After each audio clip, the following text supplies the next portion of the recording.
my second deployment to Iraq. We were doing a nighttime small kill team ambush in a house we took over while overwatching an intersection commonly planted with IED, trying to kill the idiots who emplaced them. Dawn was coming up. We were just ready to pack up and call the QRF platoon to drive up and pick us up when we spotted a lone dude carrying an arty round. It was too bright for any night vision, still a bit dark for eyes, but we positively ID'd as a hostile threat, and I had my sniper with an M110 kill him. One shot, only about 175 meters, easy shot.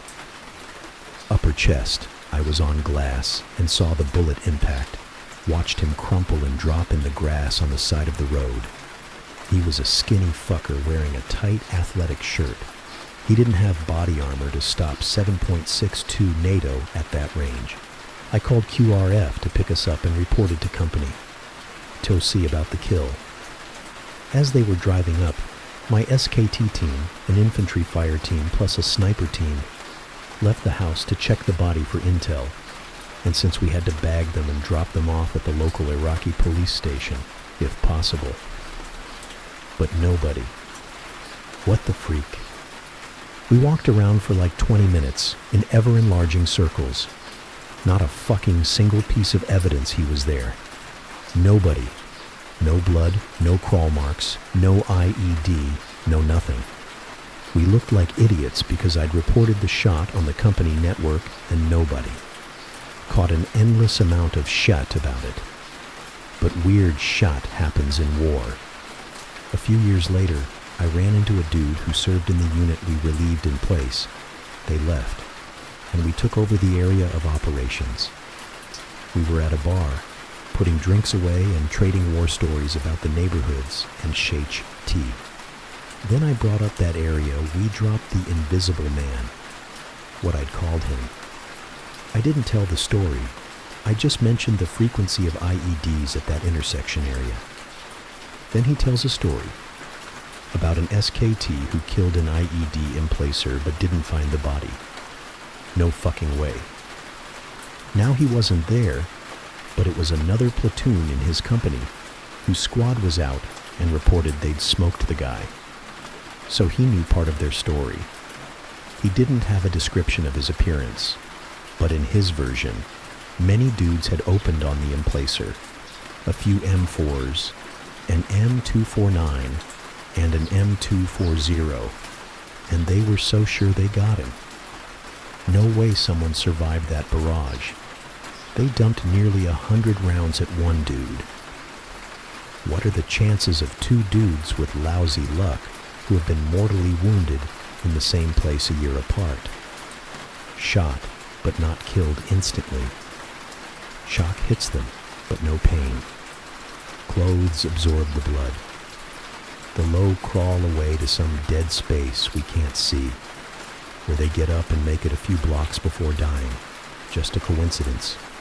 No evidence was found, no IED, etc. That has to be it. Otherwise, was it a ghost? Did we all hallucinate? Sometimes I can't sleep because of the Invisible Man. If that was a ghost, then there is an afterlife. And what happens to me when I go? Will the Invisible Man be waiting for me? Anonymous U.S. Army soldier.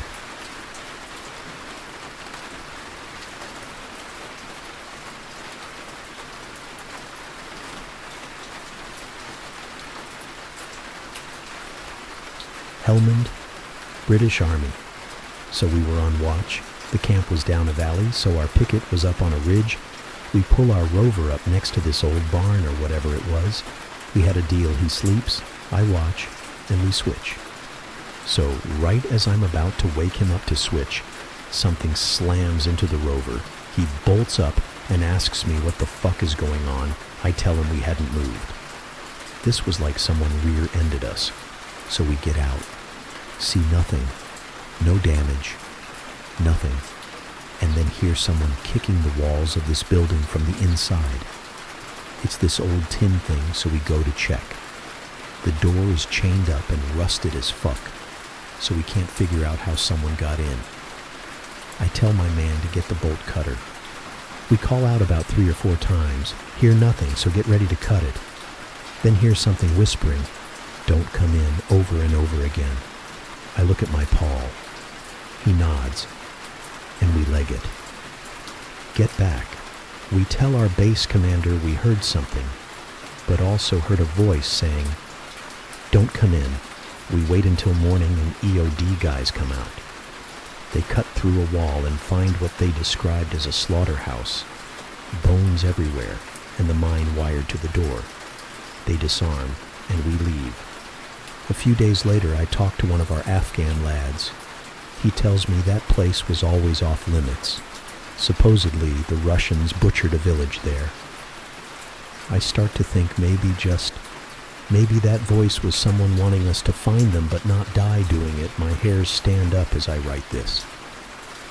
This was an incident I encountered when in the Paktika province of Afghanistan in 2010. We had been there about 90 days and were comfortable patrolling most of the area into the southeast portion where this story took place. We had been tasked to support a battalion op and set up a screen to scoop any squirters during their operation. The night of the mission comes, and we are ready to go. Everything is normal until we convoy out to our designated point. My BFT began experiencing issues, but before I was able to pass off navigating duties, it righted itself. Wonderful. Lowest bidder to the rescue. We continue moving, but as I recheck my BFT, I have the feeling our points have moved for some reason. I recheck grids and confirm we are correct, and I shake my feelings, and we move on. We are near the area we are supposed to set up, and I can't shake the feeling that the grid is off. The terrain isn't matching up with my map recon, but everything is still reading good, so I again shake off the feeling after confirming higher. We set up vehicles, radio, and a handful of dismounts push out with the JFO. I ask the JFO about the grid, and for a third time I confirm our location and that it was correct. We begin to set up our positions, and as I pull out my IR strobe to mark our position, my skin begins to feel like it's humming. I suddenly have a sense that something is above us, and I look up to see the full night sky and stars blacking out as something moves in front of them. It felt like a stadium that was closing its dome. The size of it was that big.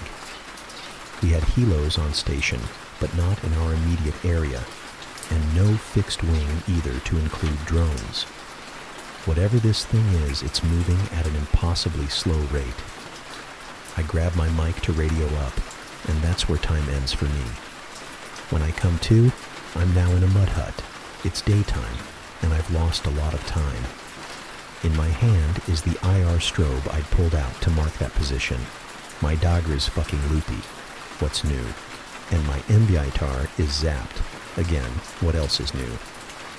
No one else seems aware of what just happened, whatever that was. Everything has gone to plan and we load back up.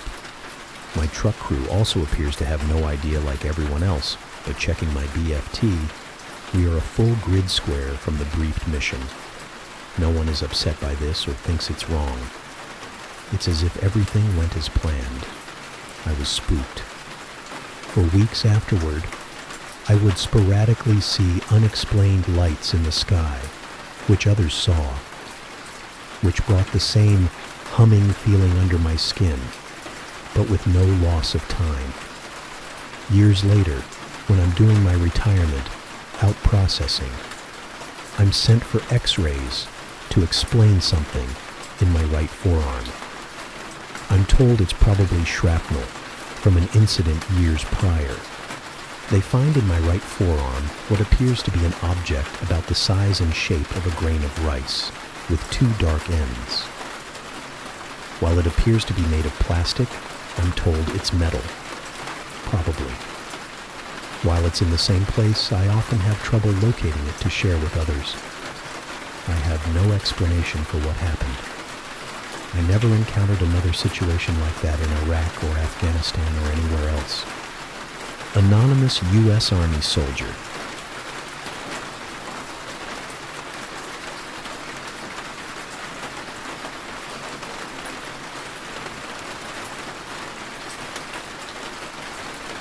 I was in the Marine sniper platoon deployed to Fallujah, Iraq. The Marines went to the city in April of 2004. I operated as a sniper and was attached to the Quick Reaction Force. We roamed the outskirts in gun trucks to enforce safe movement for civilians out of the city. Then on the second day, we got the word that we will be moving into the city that night. At 0:30, Marines patrolled on the city streets ready to fight. I had a day pack on my back and my M40A3 with a day-night scope slung on my body. We made our way through the streets and heard a small shootout with enemy forces, but we kept moving. That enemy got defeated. We made it to the south edge of the main highway that cut the city in half, north-south. We climbed up on a one-story building and set up our sniper position on the roof ledge. A gunship was circling above. We had a fireworks show, and we had front row seats. The gunship's ordnance hit weapons and ammo cache, which caused a huge fire. I was scanning across the street through my night scope, which was less than 100 yards across the street. Then I saw a shadow figure dancing on a small wall of a building in the light emitting from the fire. It was the shadow of a crouching enemy that had an RPG slung over his back. As I see this guy through my night vision scope, I put my crosshairs on the right side of his head and start putting pressure on the trigger. Right before my trigger broke, the guy made a quick head movement forward, and I missed right behind his head. So I quickly shot a few rounds of 7.62 into his body. He was hit hard, but not good enough to die instantly. So I just watched him roll around in agony as he slowly bled to death. This was about 3:30. As we watched him, we heard him moaning and crying, but his friends didn't come to get him. As the sky started to turn blue, the morning prayers came on. There was singing through the loudspeaker as we watched this wounded enemy roll around on his stomach, still moaning and crying. Just as the prayer was on its last note, I saw this wounded enemy pick his head up and looked right at me through my scope. I felt his glare, which caused the hair on the back of my neck to stand on end. I swear he saw me. When the song ended, so did his life. His head dropped right as the prayer ended. What a trip. I was telling my observer that this guy saw me through my scope. He just brushed it off and said to look for more targets. The battles went on throughout the month with great success on my end. As the Marine and Army battalions were told to leave the city of Fallujah, the QRF Red Cloud was the last one to exit. We get back to base, turn to personnel and gear accountability, and let the dust settle. It is now 200 back on base as I make my way to the head for a long shower. I get back to my hooch and lay down on my rack. I check the time and it's 2:30. I fell asleep right away. After a little while, I woke up to someone or something slamming their hands on the bed right near both of my feet. I start to get sleep paralysis. I'm trying to fight the feeling as this person starts crawling hands and knees on top of me. Then it sits on my chest while holding my arms down. My heart is racing out of my chest. I could not move, and this pissed me off.